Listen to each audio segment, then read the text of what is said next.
Discuss करने वाले हैं ये है RTA। क्या है RTA? क्या मतलब होता है RTA का? Road traffic accident. क्या? Road traffic accident. कभी भी हम लोग पर्चे पे RTA अगर लिखा देखें तो समझ जाएं इस मरीज का एक्सीडेंट हुआ है, ये एक्सीडेंट का विक्टिम है। ये जो पेशेंट हमको नजर आ रहा है, ये पेशेंट 23 दिसंबर को शाम को 4 बजे अपने हस्बैंड के साथ मोटरसाइकिल पे जा रही थी। एकदम से सड़क पे गाय आ गई। क्या आ गई? गाय। और पतिदेव ने ब्रेक लगाया तो दोनों लोग गिरे। पतिदेव का कंधा टूट गया। वो आसान चीज थी, उनको सर में चोट नहीं लगी। दोनों ही लोगों ने हेलमेट नहीं लगाया था। ये सड़क पे गिरी और इनको मेजर हेड इंजरी हो गई।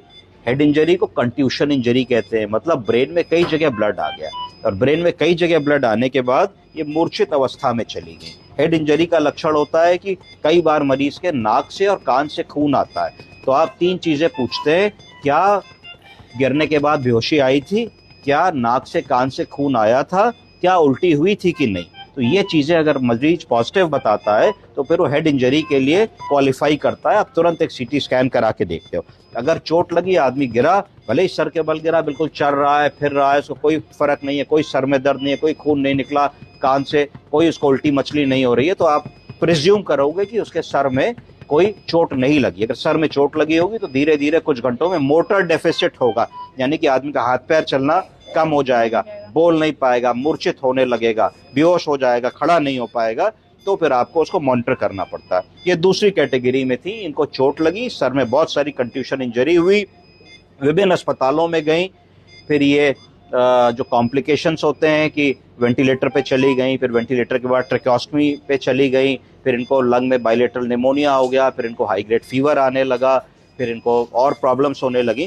तो अब ये हमारे यहाँ हैं और अब हम लोगों ने इनका 5 दिन 4 दिन के इलाज के बाद, 3 दिन के इलाज के बाद, 8 को आई थी, आज वेंटिलेटर हटा दिया है और इनको हम लोगों ने TPs ट्रायल दे रहे हैं और वीन करने की कोशिश कर रहे हैं। अगर मॉनिटर को देखें तो देखिए पल्स रेट 87 चल रहा है जो अच्छा है, ऑक्सीजन 95 चल रहा है जो अच्छा है, जो रेस्पिरेटरी रेट है वो करेक्ट नहीं आ रहा है। कभी भी कोई वैल्यू सही आ रही है कि नहीं, ये देखने के लिए पूरा ग्राफ बनना चाहिए। ग्राफ को प्लेथिस्मोग्राफ कहते हैं। क्या कहते हैं? प्लेथिस्मोग्राफ। कई बार होता है कि SpO2 हम एकदम कहते हैं 50 आ गया, 60 आ गया, पर ग्राफ नहीं बन रहा होता है। तो देखिए इतना सुंदर ग्राफ बन रहा है।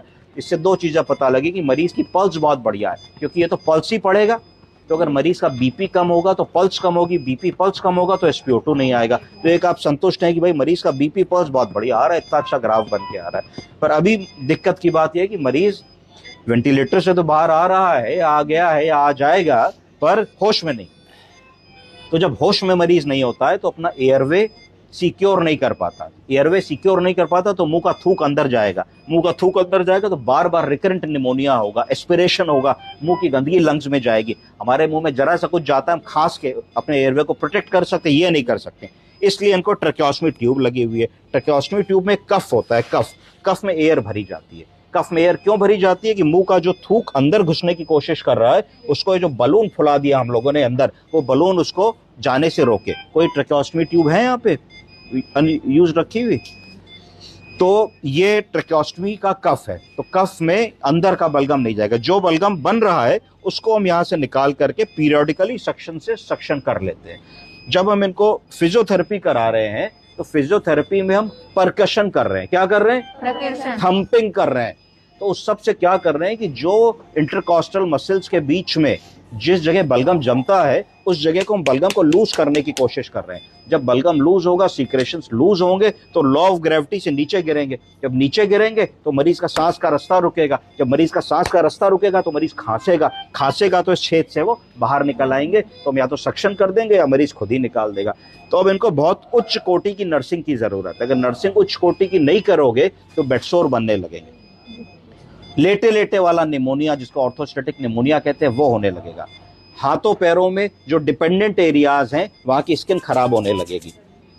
और भी बहुत सारे इश्यूज हो जाएंगे। आई केयर अगर अच्छे से नहीं करोगे, आंखों में इन्फेक्शन हो जाएगा। मुंह की सफाई नहीं करोगे तो मुंह में इन्फेक्शन हो जाएगा। पैरोटिड ग्लैंड में सूजन आने लगेगी। तो बहुत सारी चीजें हैं जो मरीज में धीरे धीरे होने लगेंगी।